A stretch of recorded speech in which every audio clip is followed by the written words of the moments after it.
आप देख रहे हैं तज्जियों, तबसरों और अहम तरीन खबरों पर मुश्तमिल पाकिस्तान का सबसे मुस्तनद और मोतबर न्यूज शो दुनिया मेहर बुखारी के साथ। अस्सलाम वालेकुम एंड गुड इवनिंग। मैं हूं मेहर बुखारी। बलूचिस्तान में दहशतगर्दों का ट्रेन पर हमला, ड्राइवर को जख्मी करके 450 मुसाफिरों को यरगमाल बना लिया गया। शाम से जारी सिक्योरिटी फोर्सेस के ऑपरेशन में दहशतगर्दों के खिलाफ घेरा तंग करते हुए 80 से जायद यरगमालियों को दहशतगर्दों के कब्जे से बाजियाब करवा लिया गया है। रिहा होने वालों में 43 मर्द, 26 खवातीन और 11 बच्चे रिपोर्ट हो रहे हैं। दीगर मुसाफिरों की बाहिफाजत रिहाई के लिए सिक्योरिटी फोर्सेस का मुतात ऑपरेशन जारी है। नाज़रीन, आज सुबह सिब्बी में नामालूम मुसल्लह अफराद ने क्वेटा से पेशावर जाने वाली जाफर एक्सप्रेस पे बोलान पास ढाडर के मुकाम पर टनल नंबर 8 के करीब हमला किया। ट्रेन पर हमले के बाद रेलवे ट्रैक को भी तबाह कर दिया गया और 450 से जायद मुसाफिरों को यरगमाल बना लिया गया। कीप इन माइंड, ये माह रमजान का महीना है। मुसाफिरों में ज्यादातर सरकारी मुलाजिमीन हैं और इनमें से अक्सरियत खवातीन और बच्चों की है।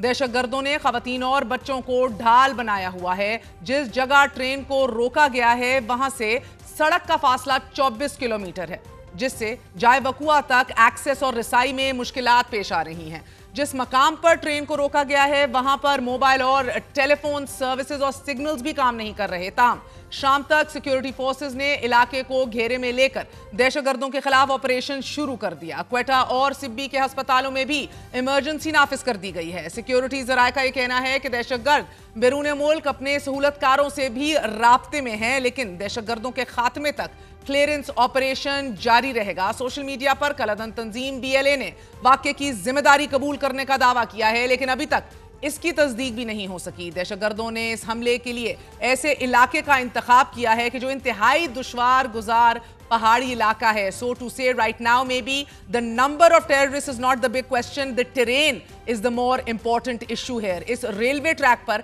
17 सुरंगें हैं और पहाड़ी इलाका होने की वजह से ट्रेन की रफ्तार मामूल से कहीं कम होती है। दहशतगर्दों ने टनल नंबर 8 में एक आसान टारगेट, आसान हदफ को निशाना बनाया है और आम शहरियों को यरगमाल बनाया है। बलूचिस्तान में इससे पहले भी ट्रेनों और रेलवे ट्रैक्स पर मुतअद्दिद हमले हुए हैं, लेकिन यह हमला रॉकेटों या रिमोट कंट्रोल बमों के जरिए किए जाते रहे हैं और यह पहली बार है कि जब दहशतगर्दों ने मुनज़्ज़म मनसूबाबंदी से जाफर एक्सप्रेस पर न सिर्फ हमला किया है बल्कि 450 से जायद मुसाफिरों को यरगमाल बनाया है, जिसमें अक्सरियत खवातीन और बच्चों की है। मासूम शहरियों पर दहशतगर्दों के इन हमलों का पहला हदफ बलूचिस्तान है और इसके बाद खैबर पख्तूनख्वा भी दहशतगर्दों के निशाने पर है।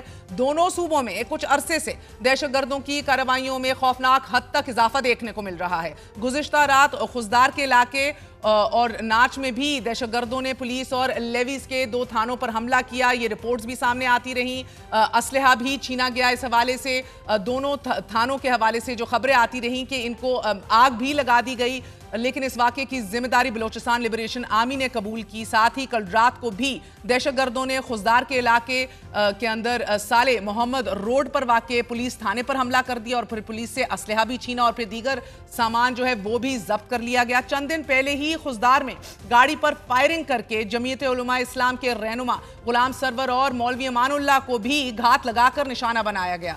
नाज़रीन, 4 मार्च को दहशतगर्दों ने कोस्टल हाईवे पर गाड़ियों पर हमला कर दिया और मुसल्लह अफराद ने नाकाबंदी करते हुए गाड़ियों को रोका और फिर पुलिस मोबाइल समेत 1 दर्जन से जायद गैस बाउजर्स को आग लगा दी गई। 3 मार्च को भी जिला कलात में कौमी शाहराह पर सिक्योरिटी फोर्सेस की गाड़ी के करीब खुदकुश धमाका हुआ और इसमें एक अहलकार जामे शहादत नोश कर गया। 5 दिन पहले पाक अफगान सरहद के करीबी इलाके टोबा काकड़ी में भी सिक्योरिटी फोर्सेस ने ऑपरेशन किया। 4 दहशतगर्दों को गिरफ्तार कर लिया गया। अब इन दहशतगर्दों से क्लैशनकोफें, दस्ती बम और दीगर आतिशी असला भी बरामद हुआ। गिरफ्तार दहशतगर्दों में से एक ने बड़ी कार्रवाई की मंसूबाबंदी का एतराफ करते हुए ये माना कि मैं अफगानिस्तान से आया हूं और हमारा नजरिया, हमारी ट्रेनिंग है। हम 3 दिन पहले अफगानिस्तान से पाकिस्तान में रात के अंधेरे में दाखिल हुए और हमने जो है पशीन जाना था, ये सफर पूरा करना था।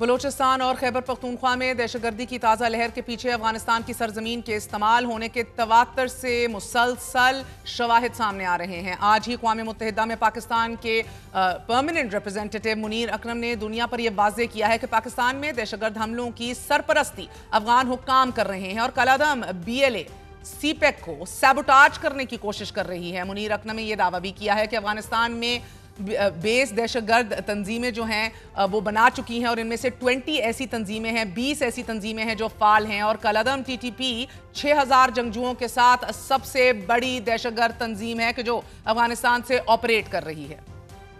The TTP, perceived as enjoying Kabul's patronage, is fast emerging as an umbrella organization for regional terrorist groups whose objectives are to undermine the security and stability of all of Afghanistan's neighbors. Unfortunately, while fighting Daesh, the Kabul authorities have failed to address the threat posed to the region and beyond by other terrorist groups such as Al-Qaeda, the TTP and the Majid Brigade, which are present in Afghanistan.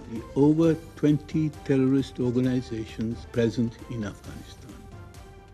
बड़ा सवाल ये भी है कि एक तरफ तहरीक तालिबान पाकिस्तान मुतहर्रिक हुई हुई अफगानिस्तान से, दूसरी तरफ BLA इतनी मुतहर्रिक कैसे हो गई और ये अपीजमेंट की पॉलिसी जो TTP के साथ की गई थी, क्या इसका फ़ायदा BLA ने भी उठाया है पिछले दौरे हुकूमत इमरान खान के दौरे हुकूमत से, कि जब विनिंग हार्ट्स एंड माइंड के तनाजुर में और उस मुहिम के चक्कर में हमने बहुत सी अपीजमेंट के लिए और बहुत सी ऐसी इकदाम उठा लिए कि जिनका दिफा करना आज मुश्किल हो रहा है। दहशतगर्दी का ये अफरीत अब बलूचिस्तान और खैबर पख्तूनख्वा की सरहदों से पंजाब की सरहदों पर भी दस्तक दे रहा है। गुज़िश्ता रोज भी पंजाब पुलिस ने दहशतगर्दों का एक और हमला नाकाम बना दिया और गुज़िश्ता 24 घंटों में दहशतगर्दों का ये दूसरा और रवां हफ्ते तीसरा बड़ा हमला था। गुज़िश्ता रोज 25 दहशतगर्दों ने भारी असलहे से लेस होकर डेरा गाजी खान की लखानी चौक पर हमला कर दिया और पुलिस की बरवक्त कार्रवाई से दहशतगर्द फरार होने में कामयाब हो गए। अब ताज़ा तरीन इतलात लेने के लिए हमारे साथ हमारे ब्यूरो चीफ इरफान सईद मौजूद हैं बलूचिस्तान से। इरफान, बहुत बहुत शुक्रिया साथ देने का। फरमाई दीजिएगा कि आपके पास क्या अपडेट है टू बिगिन विद, ये पूरा सानेहा जो है ये कब शुरू कब हुआ? ये ट्रेन तो निकली मगर ऑपरेशन का आगाज ऑफिशियली शाम को कितने बजे हुआ? जी, कोयटा से जाफर एक्सप्रेस जो है ये सुबह 9 बजे कोयटा से रवाना होती है और ये अपने मुकर्रर वक्त पर ही यहाँ से रवाना हुई तकरीबन 400 से ज़ायद मुसाफरों को लेकर, जिसमें ख़वातीन और बच्चे भी शामिल थे। ये तकरीबन कोई 1:30 बजे के करीब जो इलाका है पुनीर पीरोकुंडी और ये सिब्बी और पनीर स्टेशन के बिल्कुल दरमियान में वाक़या है। पहाड़ी एरिया है, जिस तरह आपने बताया कि ये ट्रैक जो रेलवे ट्रैक है बड़ा दुश्वार गुजार जो इलाकों से गुजरता हुआ ये पहुँचता है सिब्बी की तरफ। सिब्बी के करीब फिर ये रोड के साथ जाके करीब तरीन होता है इसका रेलवे ट्रैक। लेकिन दहशतगर्दों ने जिस एरिया को चुनाव किया, यहाँ पर ना तो मोबाइल सिग्नल से और 1:30 बजे का टाइम था जब रेलवे की जो टनल है 8 नंबर जो सिब्बी की तरफ जा रही है, तो वहाँ पर एक पहले तो रेलवे के जो इंजन है इस ट्रेन के उसको डिट्रैक किया गया, रेलवे के ट्रैक को नुकसान पहुँचाया गया, धमाका किया गया, जिससे ट्रेन टनल के अंदर ही रुक गई और इसके अंदर मुसाफिर भी जो थे उनके ज़ख्मी होने की भी इत्तलात थी। जिसके बाद फौरी तौर पर चूँकि वहाँ पे कम्युनिकेशन का कोई ज़रिया नहीं है, सिक्योरिटी के जो चौकियाँ हैं वो काफ़ी दूर थी, तो धमाके की जो आवाज़ सुनी गई तो उसके फ़ौरन बाद सिक्योरिटी फोर्सेस मुतहरिक हुई और उन्होंने इलाके के करीब पहुँचने की कोशिश की। लेकिन इसी दौरान जो दहशतगर्द थे BLA के जो जिन्होंने क्लेम किया इस वाक़े को, उनके लोगों ने सिक्योरिटी फोर्सेस पर भी फायरिंग का सिलसिला शुरू किया और ये फायरिंग का सिलसिला जारी रहा। तमाम सिक्योरिटी फोर्सेस जो कोयटा से भी काफ़ी तादाद में यहाँ से सिक्योरिटी फोर्सेस मूव हुई उस एरिया की तरफ और इसी तरह सिब्बी से भी इसी इलाके में सिक्योरिटी फोर्सेस पहुँच गई, जो इमदादी टीमें थी वो भी पहुँची। रेलवे की तरफ से 2 रिलीफ ट्रेनें, आप इनके मुतहर्रिक और बर वक्त मोबिलाइज होने की बात कर रहे हैं, मगर वो तो अपनी जगह है, मगर टेरेन जो है ये इतनी मुश्किल है, जिधर पहाड़ आपके इर्द गिर्द हैं, ना आपकी जीप जा सकती है, ना आप पैदल कहीं जा सकते हैं, और उसके ऊपर correct me if I am wrong, शाम 5-5:30 बजे ऑफिशियली ये ऑपरेशन स्टार्ट हुआ है, और अभी भी टनल के अंदर यानी सुरंग के अंदर ये अभी भी जारी है, जिसके अंदर बहरहाल नेचुरली एक्सेस के अलावा और बहुत सी चीजें जो हैं इसको मजीद दुश्वार और पेचीदा बना देती हैं। जी बिल्कुल महर, ये जो एरिया जिस तरीके से मैं आपको बता रहा हूँ कि ये एरिया काफ़ी दुश्वार गुजार इलाका है। यहाँ पर जो पहुँचना है फोर्सेस का वो काफ़ी मुश्किल था, लेकिन सिक्योरिटी फोर्सेस ने इस ऑपरेशन में हेलीकॉप्टर्स भी इस्तेमाल किए और हेलीकॉप्टर्स के ज़रिए जो हमारे जो जवान हैं वो इस एरिया तक पहुँचने की कोशिश की उन्होंने। और अब तक की जो इतलात है 80 के करीब जो है मुसाफिरों को बाजियाब करा लिया गया, जिनमें ख़वातीन और बच्चे भी शामिल थे। इनको पुनीर रेलवे स्टेशन है जो बिल्कुल इस वाक़े से करीब तरीन है, वहाँ तक पहुँचा दिया गया है, जहाँ से मच से एक रेलवे ट्रेन जो रिलीफ ट्रेन है उन मुसाफिरों को लेने के लिए पहुँच गई। ताहाल अभी भी वहाँ पर फायरिंग का सिलसिला जारी है, दहशतगर्दों ने पोजीशनें संभाली हुई हैं और सिक्योरिटी फोर्सेस चूँकि बड़े एहतियात के साथ, क्योंकि काफ़ी मुसाफिर अभी भी यरगमाल उनके कब्ज़े में हैं और कोशिश की जा रही है कि उनकी बाहिफाजत बाजियाबी हो, इसीलिए कोशिश की जा रही है क्योंकि रात का वक्त है और दहशतगर्दों के पास इस वक्त जदीद इक्विपमेंट है, नाइट विजन जो उनके पास गूगल्स हैं वो उसके जरिए भी फोर्सेस का जो देख रहे हैं और उनके पास जो जदीद हथियार है दूर तक देख सकते हैं, ये इतलात आ रही हैं। तो ये तो सारा वही असलहा है जो इधर से अमरीकी इनखला के बाद छोड़ दिया गया था, जिसका खुमियाजा आज भी हम भुगत रहे हैं। एग्जैक्टली इस पे बारहा हुकूमत पाकिस्तान की जानिब से ये कहा जाता रहा है कि जो अफ़गानिस्तान में जो अमेरिकन जो अपना असला छोड़ के गए हैं वो असला अब पाकिस्तान में दहशतगर्दी के लिए इस्तेमाल हो रहा है और उन ग्रुपों के पास है जो इस वक्त अफ़गान सरजमीन को इस्तेमाल करते हैं, न सिर्फ इस्तेमाल करते हैं बल्कि वहाँ पे प्लानिंग करके पाकिस्तान के अंदर दाखिल होते हैं। और बलूचिस्तान में ख़ास तौर पे आजकल जो जिस तरीके से उन्होंने बलूचिस्तान को अपना सॉफ्ट टारगेट बनाया हुआ है, बलूचिस्तान के मुख्तलिफ एरियाज़ में शाहराहों पर ये निकल आते हैं और शाहराहों को ब्लॉक कर देते हैं, मुसाफिरों को शनाख्ती कार्ड चेक करके उनको उतारा जाता है और उनको फिर कत्ल कर दिया जाता है। तो ये सिलसिला काफ़ी अरसे से जारी है और ये असला इनके पास अब लग रहा है कि काफ़ी तादाद में इस ट्रेन में इस्तेमाल किया जा रहा हो। आई होप अल्लाह खाक में बदहन ऐसा ना किया जा रहा हो। मगर सईद, आप ब्यूरो चीफ हैं, आप बलूचिस्तान के हालात बदस्तूर बद से बदतर हो रहे हैं। मौलाना फजल रहमान साहब भी इसका जिक्र कर चुके हैं। ये टीटीपी और बीएलए की कोऑर्डिनेशन कितनी तगड़ी है? देखिए जी, ये नेक्सस जो है इन दोनों के दरमियान ये काफ़ी अरसे से मीडिया में भी रिपोर्ट्स होता रहा है और इस हवाले से हमारे जो हाई ऑफिशल्स हैं उनकी जो रिपोर्ट्स है उनकी जानिब से भी ये ख़दशा ज़ाहिर किया है। लेकिन ये ख़दशा अब ख़दशा नहीं रहा, चूँकि पहले जो ये जो वाक़यात होते थे बलोच एरियाज़ में होते थे, अब ये पश्तून एरियाज़ में बीएलए की एक्सेस और वहाँ पर जाके मूसा खेल दुक्की के जो इलाके आप जिस तरह जानती है सारे पश्तून एरिया है, यहाँ पर भी बीएलए की जो एक्सेस है, तो इसका मतलब है कि पश्तून एरियाज़ में टीटीपी की मुआवनत से ये जो वाक़यात रूनुमा हो रहे हैं। दानासर पिछले दिनों दराबंद का जो इलाका डेरा इस्माइल खान के पास, वहाँ पर टीटीपी ने हमला किया, इसी तरह मूसा खेल में बीएलए ने हमला किया। ये तमाम पश्तून एरियाज़ है जहाँ पर टीटीपी की और बीएलए के जो दरमियान जो रवाबित है, जो इनकी मुश्तरका कार्रवाइयाँ हैं वो भी खुलकर सामने आना शुरू हो गई। और सईद, ये बताइएगा कि अभी मैंने इब्तिदाई में जिक्र भी किया जो विनिंग हार्ट्स एंड माइंड्स का पूरा सिलसिला था, पिछले दौरे हुकूमत में, इमरान खान के दौरे हुकूमत में बहुत से यूनिट्स विड्रॉ कर गए थे इधर से, बात अपीजमेंट की हो रही थी। उसका जिस तरह एक तरफ हमने देखा तहरीक तालिबान पाकिस्तान ने भरपूर फायदा उठाया इस अपीजमेंट का और फिर रीग्रुपिंग और मुतहर्रिक हुए, क्या बीएलए ने भी इसका बड़ा फायदा उठाया बलूचिस्तान में? देखिए, अफ़गान सरजमीन जिसकी हम बात करते हैं और बलूचिस्तान के करीब तरीन जो एरियाज़ है, यहाँ पर टीटीपी और बीएलए का जो एक नेक्सस है, वहाँ पे जिस तरीके से उनकी पनाह गाहें हैं, ये किसी से अब ढकी छुपी नहीं रही। तो इसका जो फ़ायदा है अगर टीटीपी ने उठाया तो यकीनन बीएलए ने भी उठाया। और इस वक्त जो ये कालादम तंजीमें बलूचिस्तान में मुतहरक हुई हैं और पिछले कुछ माह से जो इनकी कार्रवाइयाँ तेज़ हुई हैं और इनके पास से जो असला मिलना शुरू हुआ है और जो जदीद असला है, जो मुख्तलिफ़ कार्रवाइयों में हमारी सिक्योरिटी फोर्सेज ने जो कार्रवाइयाँ की मुख्तलिफ़ एरियाज़ में, तो जो असला मिला है उससे तो ये ज़ाहिर होता है कि ये अफ़गानिस्तान से जो अमेरिकन जो असला था वो किस तरीके से पाकिस्तान के अंदर दहशतगर्द जो तंजीमें ग्रुप्स हैं उनके ज़ेर इस्तेमाल है। तो ये अब किसी से ढकी छुपी नहीं रही और ये बात यकीनन ये जो टीटीपी के साथ जो पिछले दौर अदवार में जो मुआहदात हुए हैं उसका यकीनन फ़ायदा बलूचिस्तान की जो अलहदगी पसंद तंजीमें उन्होंने भी उठाया है। और सईद, अभी ऑफिशियली हमें एक मौक़िफ़ दिया जाएगा, लेकिन सिक्योरिटी फोर्सेस बलूचिस्तान में दहशतगर्दों के खिलाफ ऑपरेशन इंतहाई एहतियात से जारी रखे हुए हैं। ये हम रिपोर्ट भी कर रहे हैं, क्योंकि दहशतगर्दों ने ख़वातीन और बच्चों को ढाल बनाकर रखा हुआ है। अब ये इतलात भी बीच में आई कि दहशतगर्दों की फायरिंग से 3 कमसिन बच्चे भी शहीद हो गए। ऐसी इतलात आपको कोई मिली? जी, मुख्तलिफ अभी ये सोशल मीडिया पे भी और जो सिक्योरिटी फोर्सेस अब तक, चूँकि अभी मेरी डीएस रेलवे से भी थोड़ी देर पहले बात हुई, उनकी तरफ से भी यही कहा गया कि अब तक वो किसी चीज़ को कंफर्म नहीं करे, क्योंकि ऑपरेशन वहाँ पे जिस तरह आप बता रही हैं और हम भी देख रहे हैं कि बड़ा एहतियात से, रात का टाइम है, ऑपरेशन बड़ा टेक्टफुली इसको ऑपरेशन को ऑपरेट किया जा रहा है। कोशिश की जा रही है कि वहाँ पर इनोसेंट जो लोग हैं उनको नुकसान ना पहुँचे।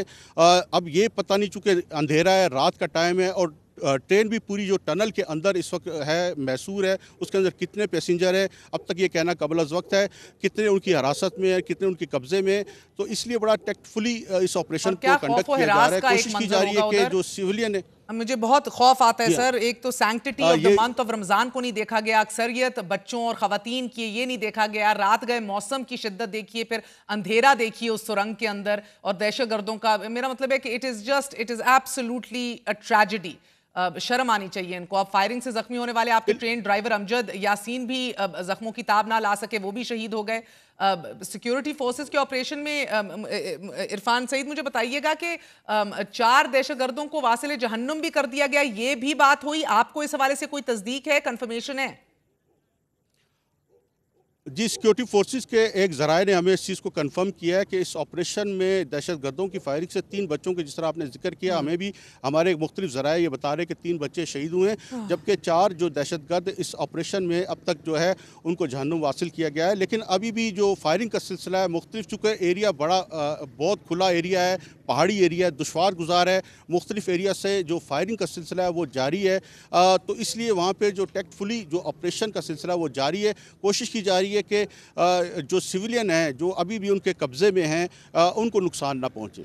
बहुत बहुत शुक्रिया। हमारे साथ इरफान सईद मौजूद है। आपने गुफ्तगू सुनी नाज़रीन दहशतगर्दी की इस खौफनाक लहर में, मगर ताज्जुब यह है कि सिक्योरिटी पॉलिसी पर गौर व खौस के लिए रियासत ने एक आला civil military forum, national security committee भी कायम कर रखा हुआ है, मगर गुजरे 1 साल में एक कमेटी का एक इजलास भी नहीं हो सका। पिलडैट ने कौमी सलामती कमेटी की कारकर्दगी का जायजा लेते हुए मुतालबा किया है कि इसके किरदार को दोबारा फाल और बढ़ाने की अशद ज़रूरत है।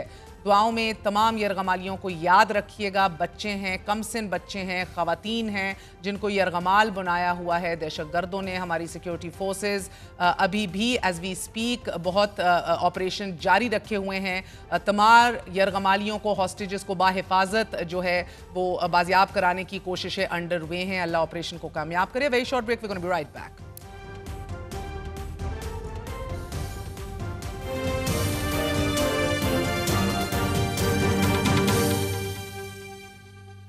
यूक्रेन ने रूसी दारुल हुकूमत मॉस्को पर अब तक का सबसे बड़ा ड्रोन हमला कर दिया है, कि जिसके नतीजे में 3 अफराद हलाक जबकि 18 से जायद जख्मी हो चुके हैं। रूसी वजारत दिफा का यह कहना है कि रातों रात कई रूसी इलाकों में सैकड़ों यूक्रेनी लॉन्ग रेंज ड्रोन से हमला किया गया और 91 ड्रोन का टारगेट मॉस्को था, जबकि 337 ड्रोन को मार गिराया गया। ड्रोन हमले के बाद रूसी पार्लियामेंट के एक सीनियर रुकन ने पुतिन से यह मुतालबा किया है कि रूस यूक्रेन पर हाइपरसोनिक मिसाइल हमला करे। नाज़रीन, ये वाज़ेह रहे कि हाइपरसोनिक मिसाइल एक ऐसा मिसाइल है कि जो आवाज की रफ्तार से भी 5 गुना ज्यादा तेज परवाज कर सकता है, और इस रफ्तार और तदबीर की वजह से उसका पता लगाना और फिर रोकना इंतहाई मुश्किल है। ड्रोन हमले के बाद मॉस्को की फजाई और ट्रेन सर्विसेज मुअत्तल कर दी गई हैं, जबकि ये हमले एक ऐसे वक्त किए गए हैं कि जब रूस यूक्रेन जंग बंदी के लिए यूक्रेनी सदर ज़ेलेंस्की सऊदी अरब के दौरे पर हैं, जहां यूक्रेन की आला अस्करी और सिविल इंतजामिया अमरीकी वजीर खारजा मार्को रूबियो के दरमियान मुज़ाकरात होंगे। सऊदी वली अहद मोहम्मद बिन सलमान से अमरीकी वजीर खारजा मार्को रूबियो और यूक्रेनी सदर ज़ेलेंस्की की मुलाकात हुई, जिसके बाद अमरीकी वजीर खारजा का यह कहना था कि अमन समझौते के लिए यूक्रेनी इलाकों से रूस का दस्तबरदार होना लाजमी है। वॉशिंगटन पोस्ट की रिपोर्ट के मुताबिक मार्को रूबियो का कहना है कि जंग बंदी और यूक्रेन की फौजी इमदाद की बहाली यूक्रेन के तर्ज अमल पर मुनहसर है। अब देखना यह होगा कि क्या यूक्रेन वो सख्त फैसले लेने के लिए तैयार है कि जो जंग बंदी के लिए जरूरी हैं। जबकि सदर ज़ेलेंस्की ने एक्स अकाउंट पर लिखा है कि यूक्रेन मुस्बत पेशरफ्त के हवाले से पुरुमीद है। मीटिंग बहुत ज्यादा अच्छी रही और हम एक मुनसिफाना और देरपा अमन के लिए काम कर रहे हैं। जर्मन खबरसार इदारे DW की रिपोर्ट के मुताबिक सदर ज़ेलेंस्की मुज़ाकराती कामयाबी के लिए पुरुमीद हैं, मगर उनके लिए ये बात इंतहाई तकलीफदेह है कि अमेरिका की जानिब से कीव के लिए कोई सिक्योरिटी जमानत दिए बगैर उसे मुज़ाकराती मेज पर बिठाना पड़ रहा है। हालांकि माजी में यूक्रेन की हिफाजत की जमानत दी जाती रही है। मुज़ाकराती अमल में शरीक अमरीकी वज़ीर ख़ारजा ने आज BCC से गुफ्तगू करते हुए कहा है कि यूक्रेन ने मुज़ाकराती अमल शुरू होने से कबल जुज़वी जंगबंदी के लिए वादा किया है और अगर सऊदी अरब के मुज़ाकरात कामयाब हो जाते हैं तो वाशिंगटन यूक्रेन को फौजी इमदाद दोबारा शुरू कर सकता है। It can be recovered. अब मार्को रूबियो की तरह मुज़ाकरात में शामिल मशरक़ वस्ता के लिए अमेरिका के नुमाइंदा खसूसी स्टीव विटकॉफ ने फॉक्स न्यूज़ को इंटरव्यू देते हुए यह कहा है कि यूक्रेनी सदर ज़ेलेंस्की ने व्हाइट हाउस में अमेरिकी सदर डोनाल्ड ट्रंप के साथ गर्मा गर्म बहस पर एक खत लिखकर माफी मांग ली है, जिसके बाद उम्मीद की जा रही है कि सऊदी अरब में होने वाले मुज़ाकरात वाशिंगटन और कैफ के दरमियान तबाहशुदा मदनियात के मुआहदे को बहाल कर सकते हैं। नाज़रीन, अमरीकी सदर डोनाल्ड ट्रंप दुनिया में जारी तमाम जंगें ख़त्म कराने की कोशिश कर रहे हैं, मगर अपने मुल्क में इजराइल के हाथों फ़लस्तीनियों की नस्लकुशी और जंगी बर्बरियत के खिलाफ एहतजाज करने वालों के खिलाफ जंग शुरू कर रहे हैं। मुतअद्दिद बार पैलेस्टीनियन कॉज से जुड़े सियासतदानों और कारकुनों पर तनकीद करने के बाद अमरीकी इंतजामिया ने अब अमरीकी यूनिवर्सिटीज में गजा के हक में मुजाहरे करने वालों के खिलाफ ऑपरेशन शुरू कर दिया है। डोनाल्ड ट्रंप अमरीकी सदर मुंतखब होने से कबल मुतअद्दिद बार इस अमर का इजहार कर चुके हैं ऑन द रिकॉर्ड कि वो ऐसे लोगों को डिपोर्ट करेंगे जिनका ताल्लुक मखसूस इलाकों से होगा और गजा इनमें से एक है। गुज़िश्ता रोज अमरीकी इंतजामिया ने कोलंबिया यूनिवर्सिटी में मुजाहिरों में शरीक 4 तुलबा को मुअत्तल करते हुए उनके यूनिवर्सिटी में दाखिले पर पाबंदी आयद कर दी। नाज़रीन, अमरीकी मीडिया के मुताबिक ट्रंप इंतजामिया ने इजराइल मुखालिफ मुजाहिरों में मुलव्विस तालिब इल्म महमूद खलील को भी गिरफ्तार करते हुए उनका ग्रीन कार्ड ही मनसूख करने का फैसला कर लिया है। And as thousands in New York demand the release of Palestinian activist Mahmoud Khalil, हम ये देख रहे हैं कि खबर में आगाह किया जा रहा है कि महमूद खलील को आइस की जानिब से हिरासत में लिया गया है। खलील के वकील ने प्रेस को यह बताया कि महमूद खलील कोलंबिया यूनिवर्सिटी के मिल्कियती अपार्टमेंट में मौजूद था और जब मैनहट्टन कैंपस में मुतअद्दिद इमिग्रेशन और कस्टम इन्फोर्समेंट एजेंट्स दाखिल हुए और उसे गिरफ्तार कर लिया गया। जबकि कोलंबिया यूनिवर्सिटी के एक तर्जुमान ने यह कहा है कि कानून नाफिज करने वाले इदारों के एजेंट्स को यूनिवर्सिटीज में दाखिल होने से पहले वारंट पेश करना लाजमी होता है, मगर इस केस में ऐसा नहीं किया गया। यही नहीं, अमरीकी हुकूमत ने यह ऐलान कर दिया है कि उसने कैंपस में तुलबा के एहतजाज और गजा में ज़ायनिस्ट जंग की मजम्मत की वजह से कोलंबिया यूनिवर्सिटी के लिए तकरीबन $400 मिलियन की फंडिंग भी सस्पेंड कर दी है। कोलंबिया यूनिवर्सिटी के फैकल्टी मेंबर बिंग वॉन ने महमूद खलील की गिरफ्तारी की मजम्मत करते हुए अपने ट्वीट में ये लिखा है कि बतौर faculty member department of homeland security और आइस की जानिब से यूनिवर्सिटी से फलस्तीनी कारकुन महमूद खलील की हिरासत देखकर मुझे तकलीफ पहुंची है। ये एक डिस्कस्टिंग अमल है। हालांकि वो अमेरिका का कानूनी शहरी है और उसकी बीवी 8 माह की हामला है। मकरू तर्ज अमल करार दिया है फैकल्टी मेंबर ने। नाजरीन, आज ही अमरीकी न्यूज़ वेबसाइट जेटियो ने अपनी खबर में यह दावा किया है कि महमूद खलील ने अपनी गिरफ्तारी से कबल कोलंबिया यूनिवर्सिटी को ईमेल करके तहफ़्फ़ुज़ का मुतालबा भी किया था और आइस, आपको वाज़ेह रहे, US immigration and customs enforcement का इदारा है जो अमरीका में गैर मुल्की तारकीन वतन के खिलाफ अपनी कार्रवाइयों की वजह से ना सिर्फ बदनाम है बल्कि इसे एक खौफ की अलामत समझा जाता है। 2003 में 9/11 के बाद तश्कील दिए गए इस इदारे की मदद से हजारों गैर मुल्कियों को गिरफ्तार कर लिया गया और इस इदारे पर इल्जाम आयद किया जाता रहा है कि आइस एक दिन में 34,000 लोगों को गिरफ्तार करने की सलाहियत रखता है और इस इदारे के एहलकारों पर भी इल्जाम आयद किया जाता रहा है कि ये जेरे हिरासत अफराद को ना सिर्फ सेक्शुअली अब्यूज करते हैं, सेक्शुअल अब्यूज का निशाना बनाते हैं, बल्कि बिलखसूस मुसलमान कैदियों को पोक खाने पर मजबूर करते हैं। इसी तरह इस इदारे पर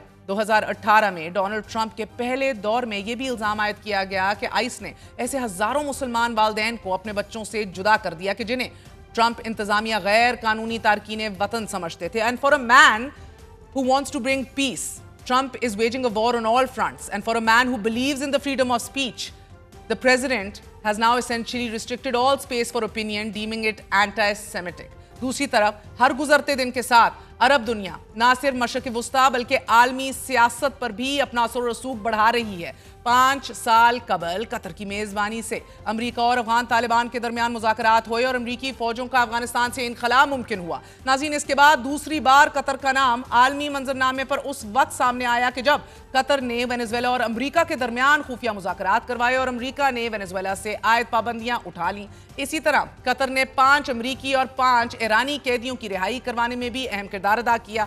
कतर की तरह अब सऊदी अरब, रूस और यूक्रेन के साथ अमरीकी सफारतकारी का अहम मेजबान बन गया है। रूसी वजीर खारजा और अमरीकी वजीर खारजा ने गुज़िश्ता माह रियाज में मुलाकात की कि जिसमें यूक्रेन के तनाज़े पर मुज़ाकरात की बहाली और मुज़ाकरात शुरू करने पर इत्तफाक किया गया, जबकि यूक्रेनी सदर ज़ेलेंस्की 2022 से अब तक कई बार ना सिर्फ सऊदी अरब का दौरा कर चुके हैं बल्कि रूस के ज़ेरे कंट्रोल यूक्रेन में कैद 5 कैदियों को 2022 में सऊदी वली अहद की कोशिशों से ही रिहा किया गया था। सऊदी वली अहद मोहम्मद बिन सलमान ने वॉल स्ट्रीट जर्नल के रिपोर्टर इवान गार्शोविक की रिहाई में भी मदद की थी और इसी तरह कतर की मदद से ही इजराइल और हमास के दरमियान जंग बंदी हुई कि जो अभी तक बरकरार है। अलबत्ता इजराइल ने गजा के रिहायशियों पर बिजली बंदिश के साथ साथ तमाम इमदाद भी रोक दी है। अल्लाह इनसे पूछेगा। हमारे साथ इम्तियाज़ गुल साहब मौजूद हैं, बहुत बहुत शुक्रिया, दिफाई तज्जियाकार हैं। इम्तियाज़ साहब बहुत बहुत शुक्रिया साथ देने का। फरमाई दीजिएगा, to begin with we will get to the role of Qatar और Saudi Arabia in international politics, मगर ये डोनाल्ड ट्रंप जो कर रहे हैं अमेरिका में स्टूडेंट्स के साथ, यूनिवर्सिटीज़ के अंदर आइस की मौजूदगी, कैंपस के अंदर खौफ व हिरास फैल रहा है, इसका क्या एक लैशबैक या रद्द अमल आप इवेंचुअली आते देख रहे हैं? देखिए, इसका बैकलैश ज़ाहिर है अमरीकी मुआशरे के अंदर ही होगा सबसे पहले, और उसके बाद उसके असरात बैरून ममालिक में महसूस किए जाएंगे। लेकिन अभी आप थोड़ा सा अगर डिस्पैशनेटली इसको हम देखें तो डोनाल्ड ट्रंप अमलन वही कर रहे हैं जो अवामी जमहूरियत चीन की हुकूमत करती रही है और उसका जो मौक़िफ़ था। उनका ये कहना होता था कि हम चीन के अंदर जो भी काम करते हैं वो अपने निज़ाम और मफादात के मुताबिक करते हैं। डोनाल्ड ट्रंप भी जो काम कर रहे हैं वो उसको नेशनल सिक्योरिटी और नेशनल इंटरेस्ट का नाम इस्तेमाल करके कर रहे हैं। उनके मुताबिक, उनके ख्याल में इस तरह से वो अमेरिका को मजीद दोबारा मजबूत तर और आला तर बनाएंगे। अब उसके नतीजे में ज़ाहिर है यूरोप के साथ उनकी दूरी पैदा हो गई है, लेकिन दूसरी तरफ चीन जैसी हुकूमतों के लिए एक बहुत बड़ा जवाब पैदा हो गया है कि हम अपने कौमी मफादात के मुताबिक काम कर रहे हैं। यानी आपको याद होगा कि बशमूल अमेरिका के और यूरोप के इन्होंने चीन को निशाने पे लिए रखा था, मगर जब से फिर गजा पे इसराइल ने हमला किया, ये 48-49 हज़ार लोग उन्होंने मार दिए और अब अमेरिका में ही गैर मुल्कियों के खिलाफ ये इंतहाई शदीद कैंपेन शुरू हो गई है, तो उसके बाद से यूरोप भी खामोश हो गया है, खुद अमेरिका के अंदर भी खामोशी छा गई है। इसका जाहिर है नुकसान शॉर्ट टर्म में जरूर अमेरिका को होगा। एक अलबत्ता जो आर्गुमेंट यही था कि आपको भी मालूम होगा कि पाकिस्तान जैसे बहुत सारे ममालिक में लोग, कई खवातीन जाती थी कि बच्चे की पैदाइश के लिए वो अमेरिका चले जाती थी ताकि उसको शहरियत मिल जाएगी। अब वो नया कानून के तहत ये काम नहीं हो सकेगा। ये नहीं हो सकता कि कोई बस जहाज में सवार हो जाए, अमेरिका पहुंचे और बच्चे की पैदाइश के बाद फिर वो उसका पासपोर्ट लेके पाकिस्तान या इंडिया वापस आ जाए। और दूसरा, आप कहने में होगा कि कनाडा, अमेरिका जैसे ममालिक में बेशुमार कई लाख इंडियन स्टूडेंट्स अपना खुसूसी वीजा लेके वहाँ पहुँचते हैं। वहाँ जाके फिर वो पढ़ाई की बजाय काम काज में लग जाते हैं। इम्तियाज़ गुल साहब बहुत बहुत शुक्रिया आपके वक्त का। आईवी लीग यूनिवर्सिटीज़ हैं, स्टूडेंट्स को अरेस्ट और डिपोर्ट करने की धमकियां हैं। ये अमेरिका को लैंड ऑफ अपॉर्चुनिटी कहलाया जाता था, ये बिल्कुल उसके खिलाफ है। वॉर ऑन ऑल फ्रंट्स बहरहाल, मगर डोमेस्टिकली इसका आगाज़ हुआ है। एक छोटा सा वक्फा लेंगे, अहम तरीन खबर के साथ वापस आएंगे। अपनी ही कानूनी टीम में एक बार फिर अदम एतमाद का इजहार कर दिया है अलीमा खान साहिबा ने, and it's directly charge sheeting all the lawyers on her team. Stay with अस।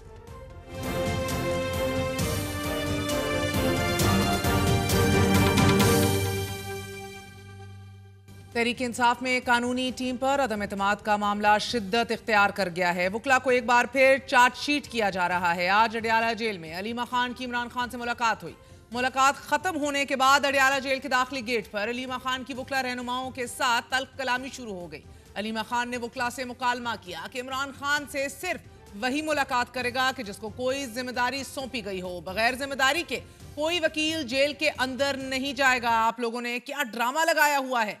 हर बंदा सिर्फ मुलाकात के लिए जेल आता है। अलीमा खान का यह कहना था कि कोई भी वकील अपनी तरफ से अदालत में इजाफी पिटीशन दायर नहीं करेगा। पिटीशन दायर करने का इख्तियार सिर्फ सलमान अकरम राजा और सलमान सफदर के पास है। अलीमा खान ने वकला से सवाल किया कि मेरे भाई की बच्चों से टेलीफोनिक बात नहीं कराई जा रही, ना किताबें मिल रही हैं। अलीमा खान ने नईम पंचोता से भी सवाल किया कि आप बुशरा बीबी के फोकल पर्सन हैं, आप किस किस से मिलते हैं। नईम पंचोता ने जवाब दिया कि मैं किसी से नहीं मिला, जिससे मिला हूं आप बताइए। अलीमा खान वकला से बार बार पूछती रही कि आपने अब तक इमरान खान के लिए अदालत से क्या रिलीफ लिया है।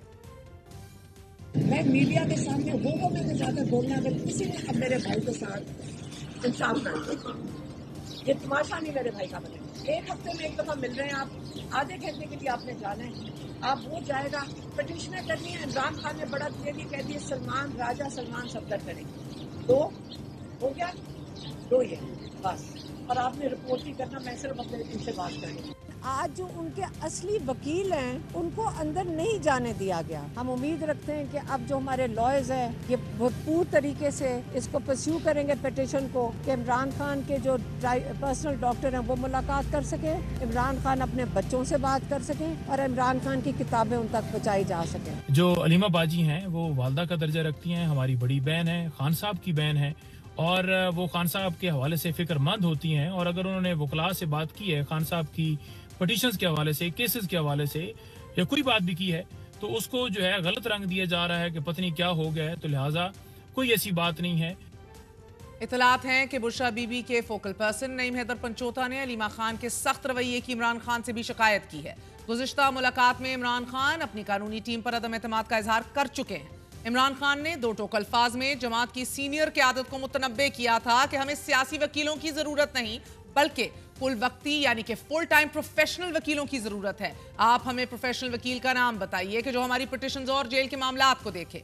पार्टी अपने बयानिए को मजीद मौसर करे और इस तरह मामलात हल नहीं होंगे। गुज़िश्ता मुलाकात में इमरान खान के वकील फैसल चौधरी से तमाम पिटीशंस वापस ले ली गई थी। इमरान खान के खिलाफ मुल्क भर में दर्ज मुकदमात की तादाद 186 तक पहुंच चुकी है कि जिसकी मुकम्मल तफसीलात वजारत दाखिला और इस्लामाबाद पुलिस की अलग अलग रिपोर्ट्स में सामने आई हैं। मुकदमात की तफसीलात के मुताबिक पंजाब में 99, खैबर पख्तूनख्वा में 2, इस्लामाबाद में 74 मुकदमात दर्ज हैं, जबकि FIA के पास 7 मुकदमात और इंक्वायरीज और NAB के पास 3 मुकदमात ज़ेर इल्तवा हैं। इसके अलावा तोशाखाना फौजदारी केस में इमरान खान की सजा के खिलाफ अपील भी ज़ेर इल्तवा है। इमरान खान के खिलाफ अक्टूबर, नवंबर और दिसंबर के एहतजाज के तनाजुर में भी मुकदमात दर्ज किए गए हैं। तहरीक इंसाफ की सियासी बका की इस जंग का कुल खुलासा यह है नाजरीन के जमात मुज़ाकरात के मामले में हुकूमत वक्त पर भरोसा करने को तैयार नहीं।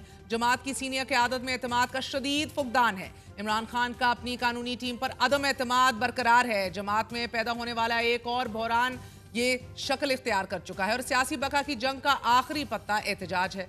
मगर जमात को अपोजिशन की बाकी जमातों पर भी तकिया नहीं है। गुज़िश्ता रात तहरीक इंसाफ और जमीयत उलमा इस्लाम फ़े के कायदीन के दरमियान अहम तरीन मुलाकात हुई, मगर इस मुलाकात में कोई पेशरफ सामने नहीं आई। दोनों फ्रीकैन ने सियासी इत्तेहाद के लिए TORs तय करने का फैसला तो कर लिया। JUI ने TORs पर मौलाना फजल रहमान से मुशावरत के लिए मजीद वक्त भी मांग लिया है। इमरान खान की ख्वाहिश के बावजूद ताहाल मौलाना फजल रहमान से मुलाकात के कोई आसार नहीं दिख रहे। आज होने वाली मुलाकात में इमरान खान का तहरीक इंसाफ के वफ्द की जमीयत उलमा इस्लाम फ़े के वफ्द से मुलाकात को सराहते हुए ये कहना था कि जमहूरी कुव्वतों के दरमियान ये मुलाकात जारी रहनी चाहिए। ईद के बाद तहरीक इंसाफ एहतजाज का ऐलान कर चुकी है और इस ऐलान के साथ ही तहरीक इंसाफ रहनुमाओं की गिरफ्तारियों में भी इजाफा हो चुका है। आज ही district and session court Islamabad ने हकीकी आज़ादी मार्च केसेस में तहरीक इंसाफ के रहनुमाओं के वारंट गिरफ्तारी जारी कर दिए हैं। सीनियर सिविल जज मोहम्मद अब्बास शाह ने पीटीआई हकीकी आज़ादी मार्च पर दर्ज 2 केसेस की समाअत की। दोनों मुकदमात में इमरान खान समेत अली नवाज अवान, राजा खुर्रम नवाज के वारंट गिरफ्तारी जारी कर दिए गए हैं। और आज ही सोशल मीडिया पे मंफी प्रोपेगेंडे से मुतल्लिक तहरीक इंसाफ के 25 अरकान जीआईटी के सामने पेश भी हुए हैं। जीआईटी रोजाना की बुनियाद पर इस मामले को देख रही है। तहरीक इंसाफ को बेअक वक्त अदम एतमाद, मुकदमात और बातचीत में अदम पेशरफ्त का सामना है। ऐसे में अपोजिशन के ग्रैंड अलायंस और ईद के बाद एहतजाज का मुस्तकबिल क्या होगा और अपनी ही वुकला टीम के अंदर अदम एतमाद किस तरफ ले जाएगी दोनों इमरान खान और बीबी के केसेस को। हमारे साथ मौजूद हैं फोकल पर्सन बुशरा बीबी, नईम हैदर, पंचोता साहब। बहुत बहुत शुक्रिया पंचोता साहब। आज डांट डपट हो गई अलीमा खान साहिबा की तरफ से, बड़ी सख्ती हो गई। पीटीआई में कानूनी टीम पर अदम एतमाद का जो मामला है पंचोता साहब, वो शिद्दत ही इख्तियार करता चला जा रहा है। एक बार फिर चार्जशीट हो गए हैं आप सब। बहुत शुक्रिया मेरा, आपने मौका दिया। देखें, मैं इससे पहले एक स्टेटमेंट अपनी जारी की है मैंने, जिसमें मैंने इस मामले का जिक्र किया है और मैंने उसके अंदर यही बात की। आपसे भी मैं ये गुजारिश कर रहा हूँ कि अलीमा खानम साहिबा जो हैं वो खान साहब की बहन है और हमसे बड़ी हैं और एक उम्र के हिसाब से वो हमारी माँ का दर्जा रखती हैं और हमारी माँ की तरह हैं। उन्होंने जब बात की वहाँ पर मुख्तलिफ वकला मेरे हमरा दीगर भी थे और डेफिनेटली वो फिक्रमंद हैं अपने भाई के हवाले से। तो मुकदमात के हवाले से ही बात हुई कि उसके ऊपर स्ट्रेटजी जो है ये की जाए। तो उसमें मेरा ख्याल में कोई ऐसी कलगन नहीं है कि अगर कोई बंदा फिक्र रखता है और वो बात करता है और अपने ही लोगों से बात करता है तो फिर उसमें कोई ऐसा अमल तो नहीं है जिसको बाद में बड़ा एक मीडिया के ऊपर हाइट क्रिएट करके बढ़ाया चढ़ाया गया। तो ऐसा कोई अमल नहीं है कि कोई इख्तलाफात हैं। वो फिक्रमंद हैं जिसके हवाले से उन्होंने बात की और वो चाहती हैं कि डेफिनेटली इमरान खान साहब की रिहाई या हमारे दीगर वर्कर्स की रिहाई के हवाले से वो हमेशा फिक्रमंद रहती हैं, बीबी साहबा के हवाले से फिक्रमंद रहती हैं और उसी सिनेरियो के अंदर नहीं, मगर नहीं, ये सिर्फ फिक्रमंद तो थी नहीं। जो वीडियो रिलीज हुई है जिसके अंदर वो नहीं जानती कि वीडियो बनाई जा रही है, मगर वो वीडियो आम हो गई है, पब्लिक हो गई है, उसमें तो वो बराह रास्त नियतों पर भी शक किया जा रहा है। आपकी किस किस से मुलाकात होती है उसके ऊपर भी सवाल उठाया जा रहा है। आपका फोकल पर्सन होना बुशरा बीबी का याद दिलाया जा रहा है। यानी कहीं ना कहीं मिसट्रस्ट जो है अरूज पर है। इमरान खान ने भी ये कहा कि वर्कर मेरी रिहाई चाहते हैं, आप सब क्या कर रहे हैं। और फिर उनका ये भी कहना था कि सियासी वकला नहीं, प्रोफेशनल वकला चाहिए, meaning that none of you are professional enough. देखें, सियासी वकला जो हैं, आप देखें हमारे ऊपर इतने ज़्यादा मुकदमात हैं और जब एक बंदे के ऊपर मुकदमे हों और वो मुख्तलिफ अदालतों में पेश हो रहा हो तो डेफिनेटली वो टाइम या उस पर फोकस वो उस तरह से नहीं कर पाता। तो इसलिए उन्होंने बात की कि इसके ऊपर स्ट्रेटजी जो है ख़ास तौर पर जेल अमूर के हवाले से, यानी बाकी वकला जो हैं जैसे सलमान राय साहब हैं सुप्रीम कोर्ट में मिलिट्री केस कर रहे हैं या सलमान सफ्दर साहब हैं या दीगर हैं, तो उन्होंने कहा जी ज़हीर गिल हैं, उनको जेल के हवाले से किया जाए कि वो एक प्रॉपर उसी के ऊपर उनका फोकस और वो उसके ऊपर काम करे ताकि कोई उसके अंदर कोई कमी पेशी ना रह जाए। जो आज तक जेल में सारा ट्रीट किया गया, अब इसमें आप ये नहीं कह सकते कि उसमें वकला का कोई जो है वो अमल की वजह से जो है वो जेल के अंदर है, बल्कि आपको पता ही है कि इमरान खान साहब अपने विजन और नजरिए की वजह से जेल में हैं। दूसरी बात यह है कि जो उनके केसेस दायर किए गए और उसमें उनको जो अदालत ने हुक्म दिया था कि हफ्ते के दिन उनकी मुलाकात पॉलिटिकल लोगों से करवाई जाएगी और इसी तरह से उनसे बच्चों की फोन पर बात और डॉक्टर की एक्सेस के साथ साथ दीगर जो उनको जेल मैनुअल के मुताबिक उनके राइट्स हैं वो दिए जाएंगे, तो वो नहीं दिए जा रहे। तो ये हुक्म इस्लामाबाद हाई कोर्ट का जो था उसको हवा में उड़ाया गया। तो उसके बाद डेफिनेटली हम तौहीन अदालत की कार्रवाई की तरफ बढ़े हैं और हमने ये वो पटिशन दायर की है, लेकिन चीफ जस्टिस जो लगाए गए हैं आर्जी तौर पर लगे हैं, उन्होंने अभी तक उसको फिक्स नहीं किया। वकालतनामे तक हमें लेने की इजाजत नहीं है और जेल हकाम मनकारी होते हैं। आज भी हम मुख्तलिफ वकालतनामे लेकर गए हैं लेकिन नहीं दिए। अदालत में जब हम गए तो अदालत में उन्होंने कहा कि आप इनको वकालतनामे दे दीजिए और कल ये आकर हमें सबमिट करवा दें। तो इस तरह के माहौल के अंदर हम काम करें, लेकिन हम अपनी जदोजहद जारी रखे हुए हैं। जहां तक एहतजाजों की आपने बात की, देखिए खान साहब से आज भी बात हुई और सलमान राय साहब ने वहां पर उनको बताया, क्योंकि मैं उस मीटिंग के अंदर मौजूद था। उन्होंने कहा जी कि लाहौर के अंदर भी तमाम पार्लियामेंटेरियंस जो हैं वहां पर निकले हैं और वो वाक आपने खुद भी देखा होगा।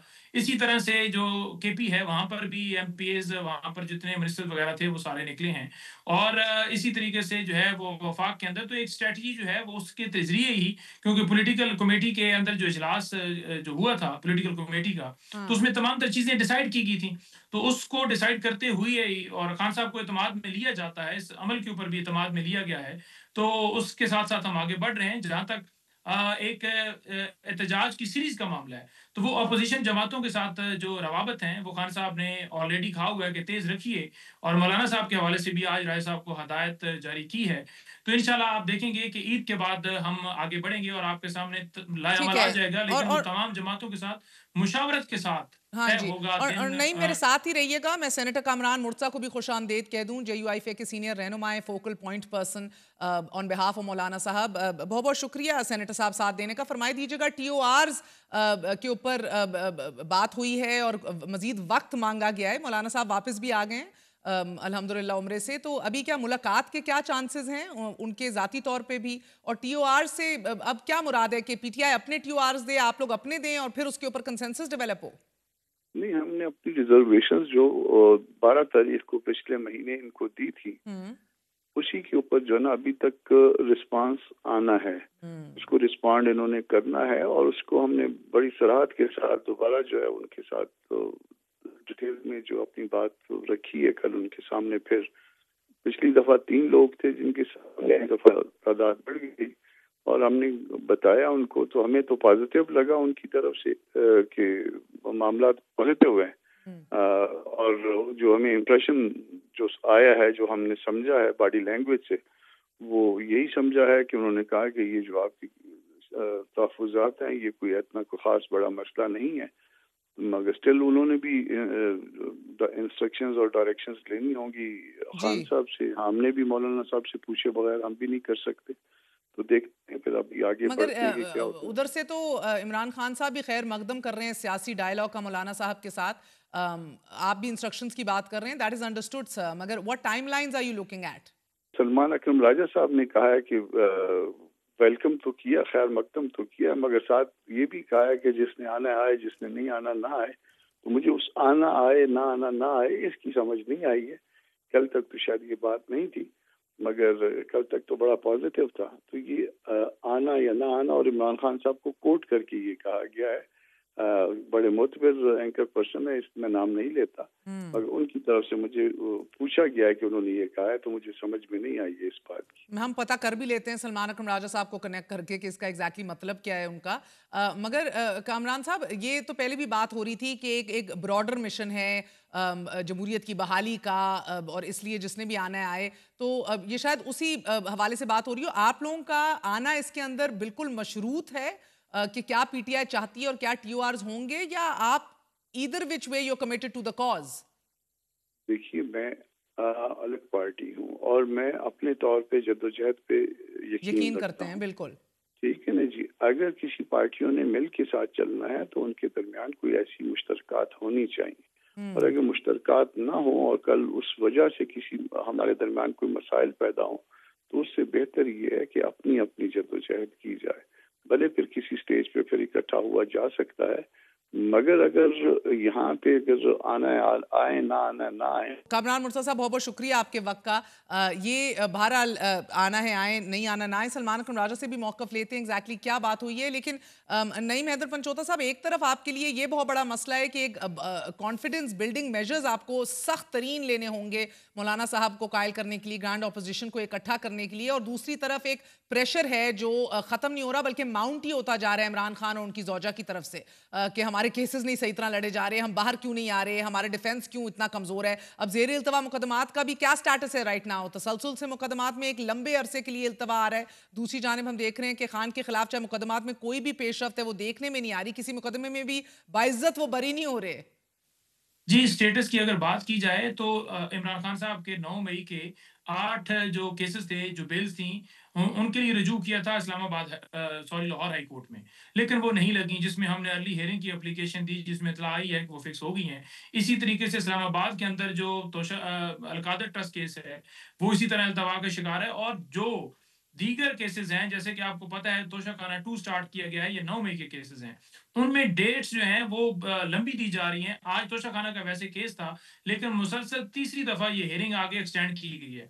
सुनने में ये भी आया है कि पत्नी कोई IMF के वफद की वजह से, सुनने में ये भी आया है कि पत्नी ये जो है वो क्या मामला है। लेकिन हमें जो नजर आ रहा है ना, इनका मकसद ये है कि इमरान खान साहब से जो मुलाकातें हैं वो महदूद कराई जाएं, यानी कम मिलें लोग। पहले तो डेफिनेटली जब समाअत होती है 2-3 घंटे वहां पर लोग रहते हैं, वकला रहते हैं, रहनुमा भी आ जाते हैं, क्योंकि रहनुमा वो जो वकील हैं, फॉर एग्जांपल चेयरमैन है या सेक्रेटरी जनरल हैं, तो वो आते हैं। उसके अलावा बाकी रहनुमाओं को इजाजत नहीं है। तो वो उस सिलसिले को भी रोकना है कि कम से कम उनका मौक़िफ़ बाहर आए, कम से कम। नहीं तो ये जितनी ज्यादा महदूद मुलाकातें होंगी उतनी ज्यादा तो क्लैरिटी आपको वैसे ही नहीं मिलनी। आप हेडलेस चिकन की तरह पार्टी भाग रही है हर जगह। लेकिन क्या ये सच है कि आपने अलीमा खान के सख्त रवैये की इमरान खान से शिकायत की है पंचोता साहब?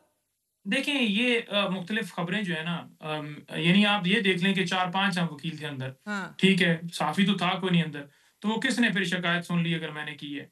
तो ये बातें होती रहती हैं कि जनाब शिकायत हो गई, वो हो गया, ये हो गया। तो बीबी साहबा से भी मुलाकात हुई, क्योंकि आज खान साहब और बीबी साहबा दोनों ही इकट्ठे थे और लास्ट मुलाकात के अंदर भी इकट्ठे थे। लेकिन दोनों के हौसले जज्बे जो है ना वो बुलंद थे।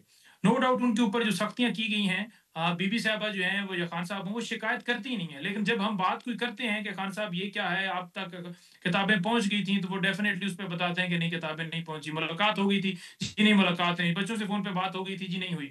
तो जो वो कर रहे हैं, लेकिन उसके बावजूद वो दोनों अपनी जगह पर कायम है। नहीं पंचोता साहब, शिकायत करती नहीं है बीबी। फैसल चौधरी साहब परसों बता रहे थे टीवी के ऊपर के पिछले दिनों सख्त नाराज थी बुशरा बीबी, सख्त गुस्से में थी। देखिए, आज भी इस हवाले से बात हुई कि कोई इस तरह का अमल हुआ, तो ऐसी कोई बात नहीं थी कि कोई नाराजगी वाला मामला हो। डेफिनेटली जब आप बातचीत करते हैं, आपके पार्टी के रहनुमा आए हुए हैं, तो उनसे जो है वो बातचीत होती है, अमल के हवाले से बातचीत होती है, स्ट्रेटजी के हवाले से बातचीत होती है। तो वो उनका हक है, राइट रखते हैं, वो बात कर सकते हैं। लेकिन अगर इसको मैनिपुलेट किया जाए कि पता नहीं वो क्या हो गया, तो मैंने आपको गुजारिश की है कि खान साहब को आगाह किया गया है कि ये स्ट्रेटजी अपनाई है, जिस पर उन्होंने इत्मीनान का इजहार किया। लेकिन आप तो फोकल पर्सन है ना पंचोता साहब, मैं तो आपसे बड़ा क्लियरली पूछ रही हूँ। बीबी नाराज भी हैं और डिससैटिस्फाइड भी हैं, क्यों हैं? नहीं, देखें, उन्होंने अपने जो कौंसल हैं वो ज़हीर अब्बास को जो है वो एंगेज किया है। तो जब उनके कौंसल खुद उनकी विश के मुताबिक कि मैंने इनको एंगेज किया है, तो बात तो फिर ख़त्म हो गई। उसके अलावा बाकी जो है वो एहतजाजों वाला मामला है, मैंने आपके सामने गुज़ारिश कर दी। उसके अलावा जो है रुकावटें डाली हुई हैं, जो सारा कुछ किया गया है, जो सारा कुछ किया जा रहा है, तो उसके ऊपर भरपूर तरीके से एहतजाज किया जा रहा है और वो चीज़ भी उनको बता दी गई है। तो ये एक किस्म का जो मसाइल है ना मुल्क के, उनसे फोकस हटाने के लिए इन चीज़ों को ज़्यादा तूल दिया जाता है। अगर किसी जगह पर कोई रहनुमा, फॉर एग्जांपल खान साहब हैं, वो किसी की परफॉर्मेंस से मुतमिन नहीं है, जो वो समझते हैं कि यार यूँ करना चाहिए आपको, तो उसमें ये नहीं है कि वो कोई उस पे अदम एतमाद करें, बल्कि वो एक स्ट्रैटेजी होती है जो हर रोज़ डेली की बुनियाद के ऊपर डिस्कस हो रही होती है। लेकिन बजाय ये कि आज मुल्क के वसाइल क्या हैं, आज सिक्योरिटी के हालात क्या हैं, जिस तरह बलूचिस्तान में हो रहा है, जिस तरह केपी में दहशतगर्दी और बम ब्लास्ट हो रहे हैं, तो खान साहब तो जब जाते हैं तो बात ही उससे करते हैं। आज भी उन्होंने कहा कि दहशतगर्दी जो है वो इसी तरह से कंट्रोल हो सकती है कि आप बातचीत से मसाइल का हल जो है निकालें, बजाय ये कि आप इस मामले के अंदर मजीद हीट दें। मसाइल का हल हमेशा बातचीत से होता है, तो उसके अंदर स्ट्रैटेजी जो है वो अपनानी पड़ेगी। तो यानी वो रखते हैं कंसर्न कि अगर पूरी दुनिया में हमारे ऊपर पाबंदियां लग रही हैं, बहुत क्या शुक्रिया। हमारे साथ नहीं। नईम हैदर पंचोता मौजूद है। आपने गुफ्तगू सुनी, जमात एक डिसरे में दिख रही है, कोई डायरेक्शन नहीं दिख रहा, नीदर डायलॉग के हवाले से nor on the release of Imran Khan और the way they fighting his cases. मगर at the same time Maulana Fazal Rahman साहब के जो खदशात और अप्रीहेंशंस हैं वो भी जो हैं टाइमली उनको नहीं एड्रेस किया जा रहा। 12 फरवरी को अपने तहफ़्फ़ुज़ात और रिजर्वेशंस के हवाले से सवाल पूछे थे, जिनके ऊपर आज तक कोई जवाब नहीं आया, और अब भी जो बयानात सामने आ रहे हैं उस हवाले से मुतमईन नहीं दिख रही JUI। आज के लिए इतना ही, इजाज़त दीजिए। गुड नाइट, अल्लाह हाफ़िज़।